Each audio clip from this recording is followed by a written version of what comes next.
مسئلہ ہے، نہ انسان کرے تو نہ کرے، کوئی انسان کافر نہیں ہو جائے. ان چیزوں پہ مسلم لیڈرز آپس میں لڑ رہے ہیں، مسلم دینی جماعتوں کے جو قائدین ہیں.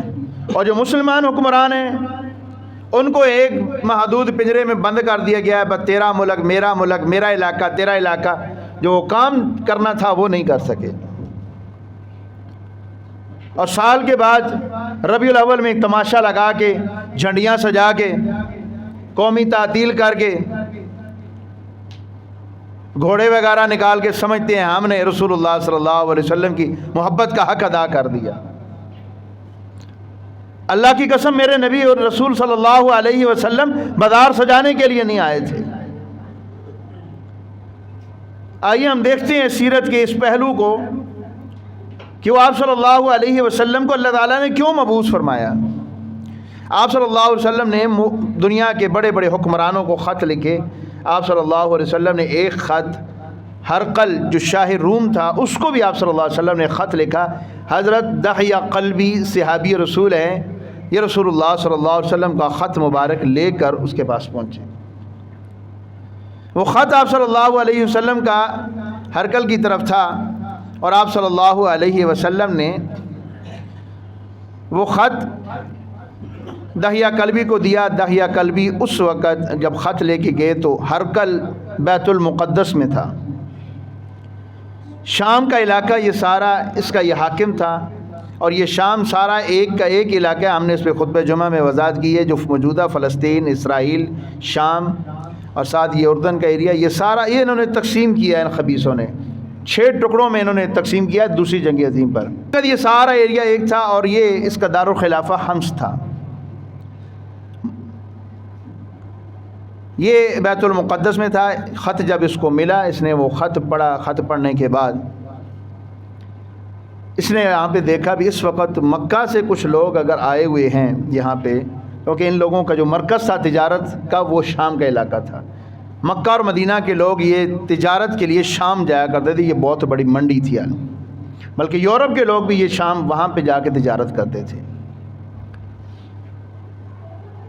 تو اس نے دیکھا، اس نے کہا کہ یہاں پہ کسی بندے کو دیکھو جو مکہ سے آیا ہوا ہو اور اس کو بلاؤ. تو ابو سفیان اس وقت مسلمان نہیں ہوئے تھے. یہ ایک قافلہ لے کر، تجارتی قافلہ لے کر وہاں پہ گئے ہوئے تھے. شاہ ہرقل نے جو شاہ روم تھا اس نے ان کو مکے کے لوگوں کو اپنے دربار میں طلب کیا. وہیں پہ اس نے دربار لگایا بیت المقدس میں ہی، اور ان کو بلایا. اور بلانے کے بعد کہتا ہے ہاں یہ بتاؤ کہ تم میں سے یہ جو نبی تمہارے پاس آئے ہیں جنہوں نے نبوت کا اعلان کیا ہے، کوئی ان کا رشتہ دار موجود ہے؟ شاہ روم نے پوچھا کہ تم میں سے ان کا کوئی رشتہ دار موجود ہے؟ تو ابو سفیان کہنے لگے کہ ہاں میں ان کا قریبی رشتہ دار ہوں. سردار ابو سفیان رضی اللہ تعالیٰ عنہ اور اسی طرح امیر شام سیدنا امیر معاویہ رضی اللہ عنہ، یہ رسول اللہ صلی اللہ علیہ وسلم کے رشتہ دار ہیں. ابو سفیان نے کہا جی میں موجود ہوں، میں ان کا رشتہ دار ہوں. اس نے کہا اچھا ٹھیک ہے. اپنے ترجمان کو بلایا اور اس کو کہا کہ میں اس سے کچھ سوال کروں گا، آپ نے ترجمانی کرنی ہے. اور ساتھ ہی ابو سفیان کو کہا کہ جو تیری قوم کے لوگ ہیں وہ تیرے پیچھے بیٹھیں گے. اور ان کی قوم کے لوگوں کو بولا کہ اگر یہ بندہ جھوٹ بولے تو تم نے فوراً اس کو ٹوک دینا ہے. تم نے فوراً اس کو ٹوکنا ہے، اس کو روکنا ہے کہ یہ بندہ جھوٹ بول رہا ہے، تم نے مجھے بتانا ہے کہ یہ جھوٹ بول رہا ہے. تو ابو سفیان کہتے کہ مجھے اگر اس بات کا ڈر نہ ہوتا کہ میری قوم کے لوگ مجھے جھوٹا کہیں گے تو شاید میں دشمنی میں آ کے، محمد صلی اللہ علیہ وسلم کی دشمنی میں آ کے ضرور جھوٹ بولتا.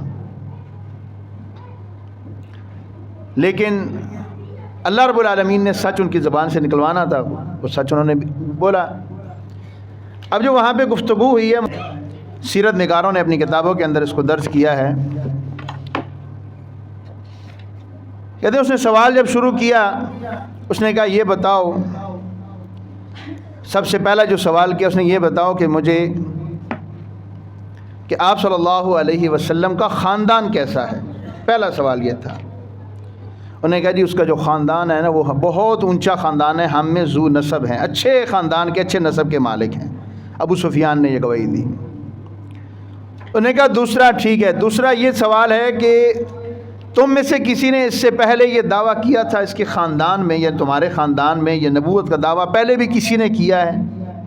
ابو سفیان نے کہا نہیں جی، پہلے کسی نے اس طرح کا دعویٰ نہیں کیا۔ تیسرا سوال اس نے کہا کہ اچھا یہ بتاؤ کہ اس کے آباء و اجداد میں کوئی بادشاہ گزرا ہے؟ محمد صلی اللہ علیہ وسلم کے آباء و اجداد میں کوئی بادشاہ گزرا ہے؟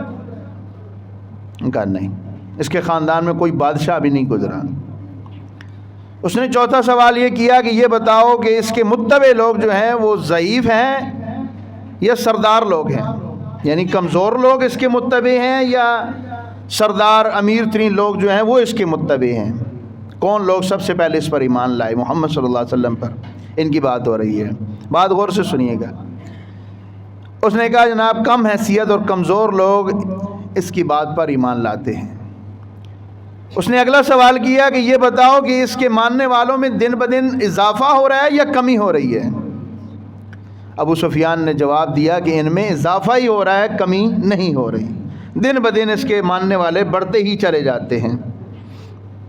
اس نے اگلا سوال کیا یہ بتاؤ کہ کوئی بھی شخص ماننے کے بعد، اسلام لانے کے بعد، مسلمان ہونے کے بعد کبھی مرتد ہوا ہے؟ ان کا نہیں جی، ابھی تک تو ایسا کوئی کیس نہیں آیا کہ کسی نے اسلام قبول کیا اور اس کے بعد وہ پھر مرتد ہو گیا ہو، دین سے پھر گیا، اس نے مار تو کھا لی ہے، اپنے جسم کے ٹکڑے تو کروا لیے ہیں، لیکن پھر وہ پیچھے نہیں ہٹا۔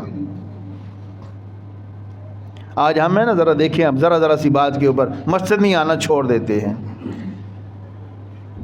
انہیں کا اگلا سوال کیا کہ یہ بتاؤ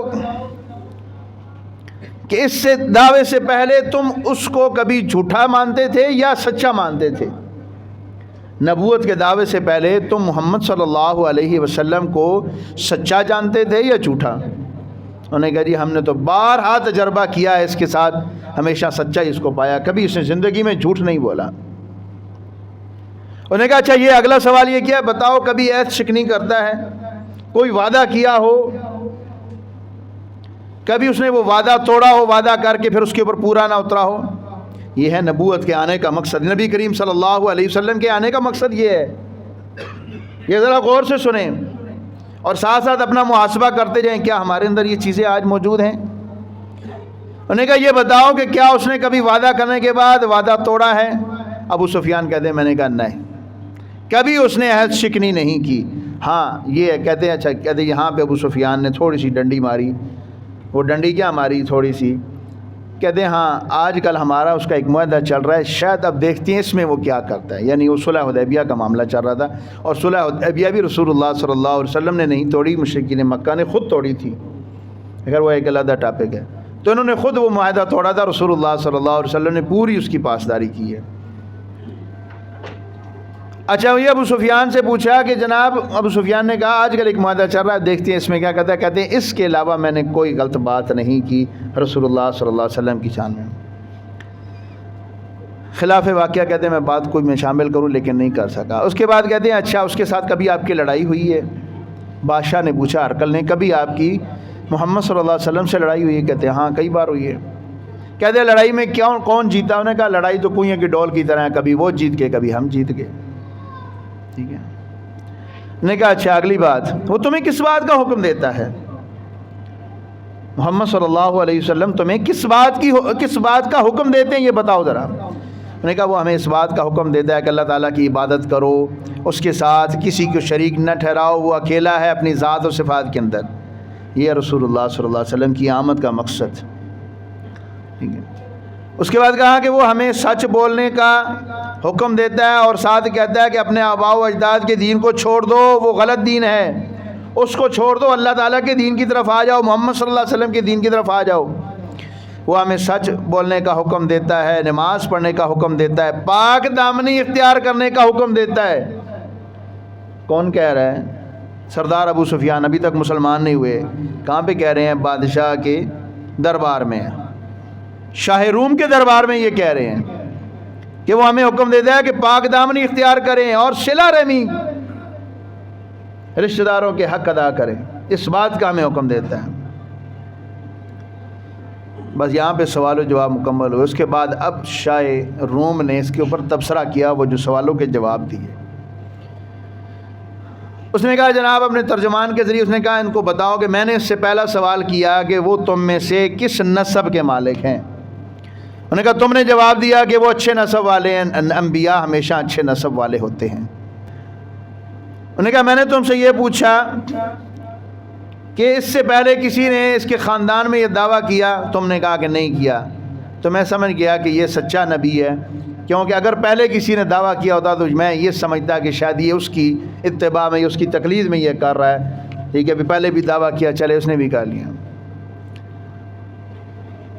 انہوں نے کہا میں نے تجھ سے پوچھا کہ یہ بتا اس کے آباء و اجداد میں کوئی بادشاہ گزرا؟ تو نے کہا نہیں.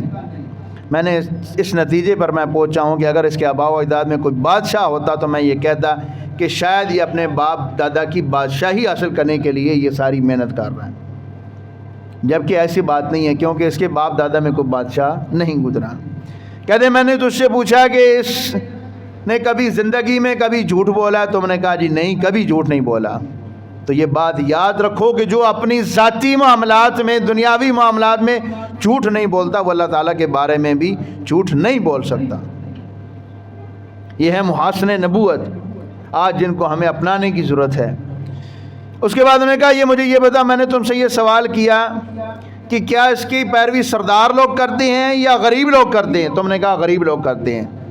نبوت کا یہ خاصہ رہا ہے, جتنے بھی نبی اور رسول گزرے ہیں ان کی پیروی سب سے پہلے غریبوں نے کی اور سب سے زیادہ غریب لوگوں نے کی ہے, کیونکہ امیر آدمی اس کے اپنے مفادات ہوتے ہیں, غریب بندے کا کوئی مفاد نہیں ہے. وہ تو پہلے ہی معاشرے سے تنگ ہوتا ہے, وہ تو نبی کی پیروی کرتا ہے, کہتا ہے یار اس ظلم سے میری جان چھوٹ جائے, کچھ 4 دن سکون سے گزار لوں, چلے دنیا نہیں تو آخرت تو میری سنور جائے گی, دنیا تو میری ویسی نہیں ہے.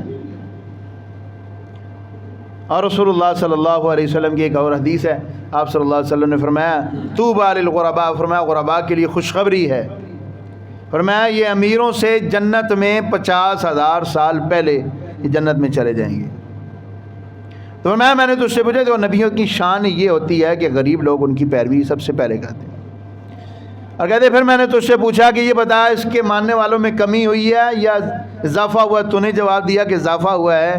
ایمان ایسی چیز ہے کہ یہ بڑھتا ہی چلا جاتا ہے, یہ نور ہے اللہ تعالیٰ کی طرف سے, یہ بڑھتا ہے, یہ کم نہیں ہوتا.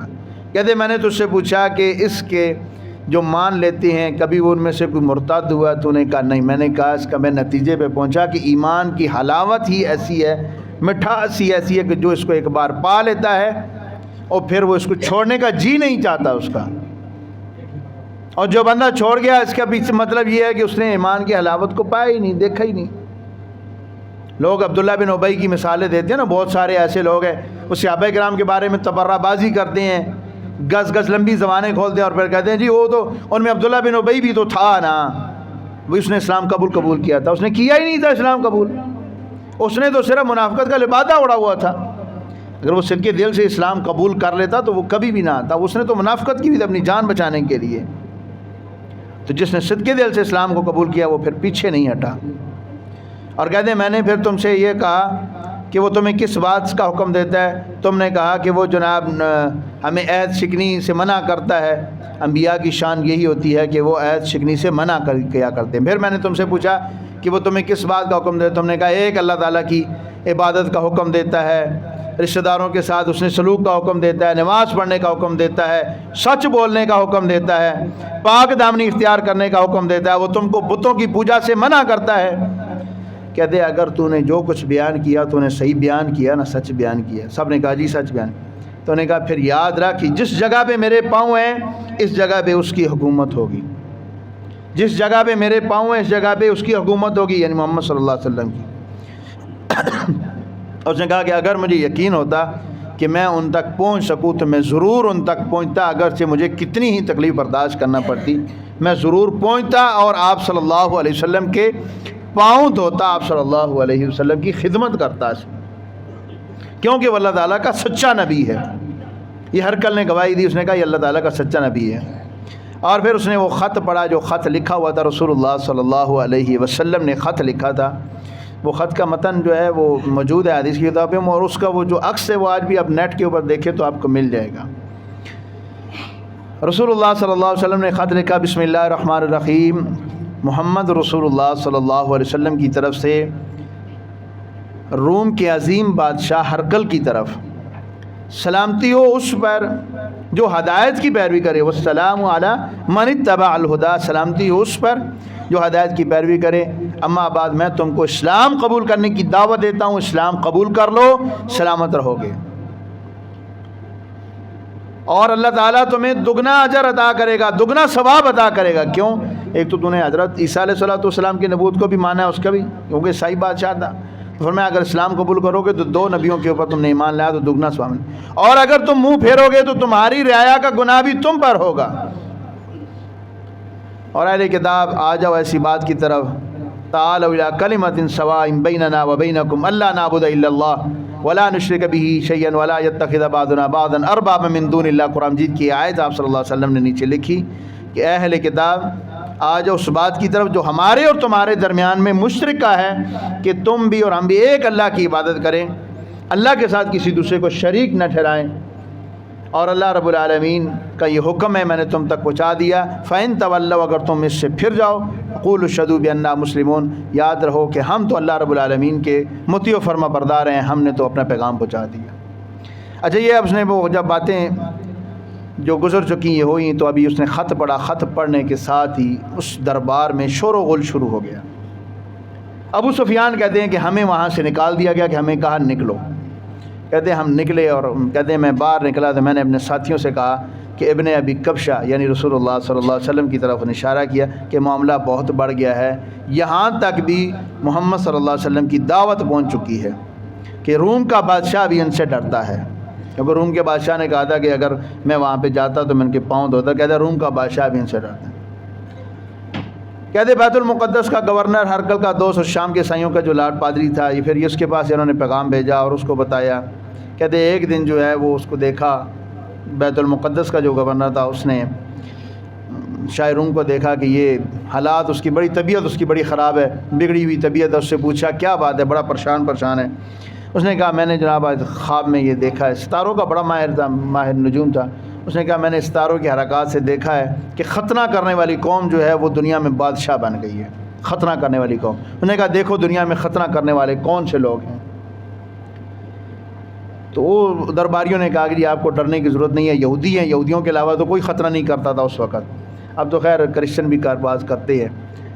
تو انہیں کہا کہ یہودیوں کے علاوہ کوئی خطرہ نہیں کرتا، تو لہذا یہودیوں کو ایسے کرتے ہیں کہ شہروں میں سپاہی بھیج کے یہودیوں کے جتنے مرد ہیں ان کو قتل کروا دیتے ہیں، معاملہ ختم ہو جائے گا، آپ کی بادشاہ سلامت رہے۔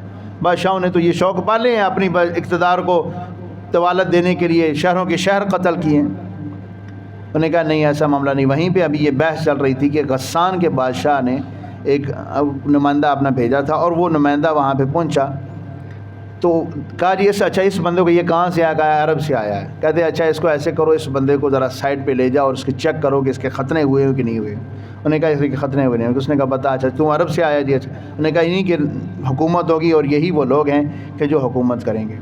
اچھا اس کے بعد پھر اس نے ایک دن سب اپنے جتنے بھی درباری تھے وہ سارے درباریوں وہ ذرا کو بلایا، عام کو لوگوں کو نہیں بلایا، اپنے خاص لوگوں کو بلایا، معتمد لوگوں کو، اور دروازوں کو لاک کر دیا، تالے لگا دیے، سپاہیوں کو کھڑا کر دیا۔ اس نے پھر وہ خط پڑھ کے دوبارہ سنایا ان کو، اور اس نے کہا کہ لوگوں میں اس بات کی گواہی دیتا ہوں کہ محمد صلی اللہ علیہ وسلم اللہ تعالیٰ کے سچے رسول ہیں۔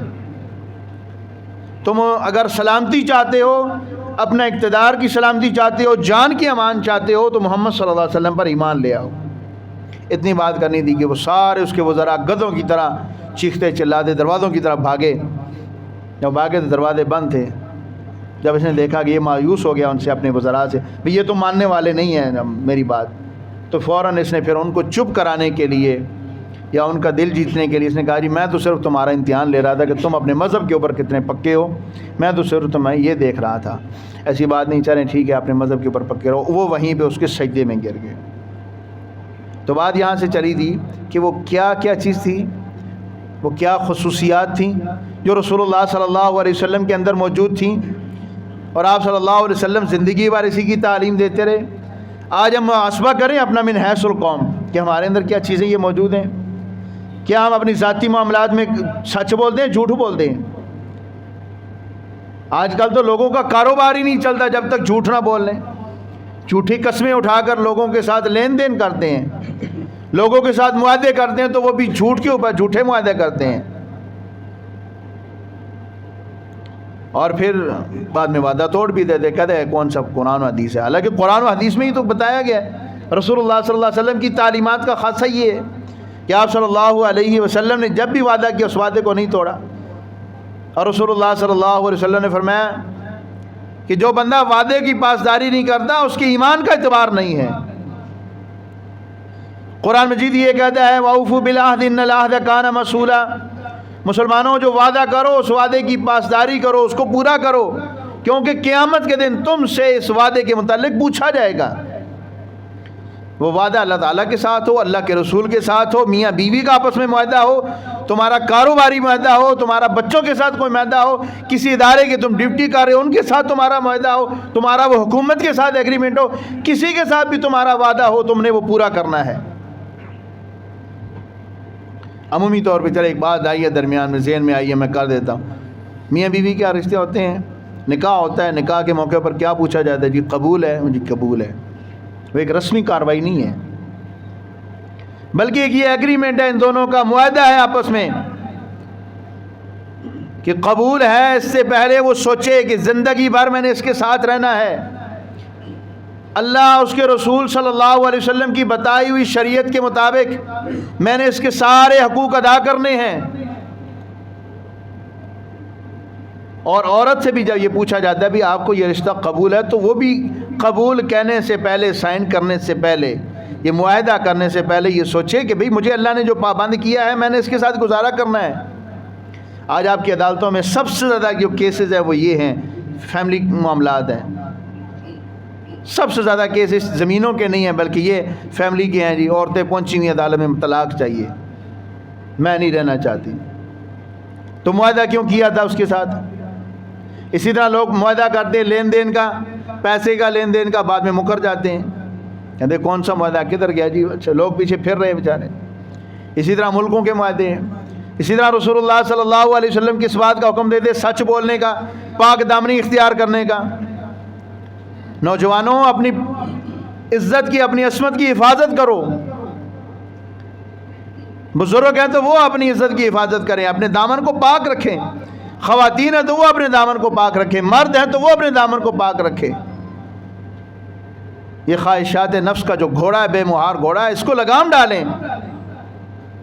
یہ رسول اللہ صلی اللہ علیہ وسلم کا حکم تھا، اور وہ مکے کے مشرک جو تھے وہ جو نہیں مانتے تھے ان کے اندر تو یہی تو بیماری تھی، وہ کلمہ تو اسی وجہ سے نہیں پڑھتے تھے، انہیں کہا کلمہ پڑھ لیا اس کا مطلب ہم نے معاہدہ کر لیا رسول اللہ صلی اللہ علیہ وسلم کے ساتھ۔ سورہ ممتحنہ پڑھیں، وہ جو عورتیں رسول اللہ صلی اللہ علیہ وسلم کے ساتھ بیعت کرتی تھیں، وہ بیعت کس چیز کے اوپر ہوتی تھی؟ یا ایھا النبی اذا جاءک المؤمنات یبایعنک علی الا یشرکن باللہ شیئا ولا یسرقن ولا یزنین ولا یقتلن اولادہن ولا یأتین ببہتان یفترینہ بین ایدیہن وارجلہن ولا یعصینک فی معروف فبایعہن واستغفر لہن اللہ۔ اللہ کے ساتھ کسی کو شریک نہیں ٹھہرائیں گی، ولا یسرقن چوری نہیں کریں گی، ولا یزنین زنا نہیں کریں گی۔ اس کا مطلب جب کلمہ پڑھ لیا لا الہ الا اللہ محمد رسول اللہ، ہم نے اللہ کے ساتھ عہد کیا، رسول اللہ صلی اللہ علیہ وسلم کے ساتھ عہد کیا کہ اللہ کے رسول نہ شرک کریں گے، نہ چوری کریں گے، نہ زنا کریں گے، مرد ہیں عورت ہیں سب کا یہ عہد ہے۔ ولا یسرقن ولا یزنین، زنا نہیں کریں گے، ولا یقتلن اولادہن، اپنی اولاد کو قتل نہیں کریں گے۔ کیا یہ سارے گناہ آج مسلم معاشرے میں نہیں ہو رہے؟ شرک سرعام ہو رہا ہے، اپنی اولادوں کو قتل کیا جا رہا ہے، زنا سرعام ہو رہا ہے، شرابیں سرعام پی جا رہی ہیں، اور سب کچھ کرنے کے بعد پھر کہتے ہیں جشن عید میلاد النبی، کس منہ سے مناتے ہو؟ شرم نہیں آتی پھر یہ کام سارے کر کے پھر عید میلاد النبی مناتے ہو؟ کیا نبی کریم صلی اللہ علیہ وسلم کے آنے کا یہی مقصد تھا کہ 12 ربیع الاول کو جناب سفید سوٹ پہنا ہوا ہے، اوپر جناب بڑا سارا پگڑا پہنا ہوا ہے، اور جناب نکل پڑے ہیں صبح صبح جلوس لے کر، اور شام کو کھا پی کے جناب بکرے اور مرغے سب کچھ، اور کہتے جی ہم نے حق ادا کر دیا؟ وہ جو رسول اللہ صلی اللہ علیہ وسلم کے ساتھ عہد کیا تھا اس عہد کا کیا بنا؟ رسول اللہ صلی اللہ علیہ وسلم نے تو کہا تھا کہ عہد کو نہیں توڑنا، اللہ نے کہا عہد کو نہیں توڑنا، اور یہ عہد کر کے ہم توڑ رہے ہیں۔ ولا یقتلن اولادہن ولا یأتین ببہتان یفترینہ بین ایدیہن وارجلہن، زنا نہیں کریں گی، بدکاری نہیں کریں گی، اپنے اوپر تہمت نہیں لگائیں گی. نہ مرد اپنے اوپر تہمت لگنے دے گا، نہ عورت اپنے اوپر تہمت لگنے دے گی. ایسا کام نہیں کرے گا کہ کوئی انگلی اٹھا سکے کہ یہ فلاں تو فلاں ہے. ولا یاسینک فی معروف، نبی کریم صلی اللہ علیہ وسلم کی مخالفت نہیں کریں گے. آج امت سرعام رسول اللہ صلی اللہ علیہ وسلم کی مخالفت بھی کرتی ہے. مسلمان مرد کرتے ہیں، عورتیں کرتی ہیں، نوجوان کرتے ہیں، بزرگ رسول اللہ صلی اللہ علیہ وسلم کی سرعام مخالفت کرنے کے باوجود پھر وہی دعوے ہیں. فبا یہ ہن، فرمایا اگر اس بات پہ ایگری ہوتے ہیں تو پھر ان سے بیعت لے لو، ورنہ ان کو کہو جاؤ اگر اس بات پہ ایگری نہیں ہے. تو اسی وجہ سے مکے کے مشرک وہ سارا لا الہ الا اللہ محمد رسول اللہ کا معنی اور مفہوم سمجھتے تھے، اسی وجہ سے تو وہ انکاری تھے. اور جو مانتے تھے، جو سمجھ گئے، جو اس کو دل سے مانتے تھے، انہوں نے پھر اس کو نبھایا. پھر انہوں نے زندگی میں نہ شرک کیا، نہ چوری کی، نہ زنا کیا، نہ بدکاری، نہ ڈکیتی، نہ کوئی ایسا کام نہیں کیا. اور وہ تھے اصحاب الرسول، وہ تھے حضرت ابو بکر، وہ تھے حضرت عمر، وہ تھے حضرت عثمان، وہ تھے حضرت علی، طلحہ، زبیر، حسن اور حسین. یہ سارے صحابہ 1,24,000 کے قریب جب رسول اللہ صلی اللہ علیہ وسلم دنیا سے گئے، 1,00,000 کے قریب صحابہ کرام یہ دنیا میں موجود تھے. اور یہ جہاں جہاں جاتے گئے دنیا کے اندر نور اور یہ توحید پھیلاتے گئے اور اسی کی دعوت دیتے گئے. تو اللہ رب العالمین سے دعا ہے کہ اللہ رب العالمین ہمیں رسول اللہ صلی اللہ علیہ وسلم کے محاسن کو سمجھنے کی اور اس کے مطابق زندگی بسر کرنے کی توفیق دے. وما علیہ البلاغ.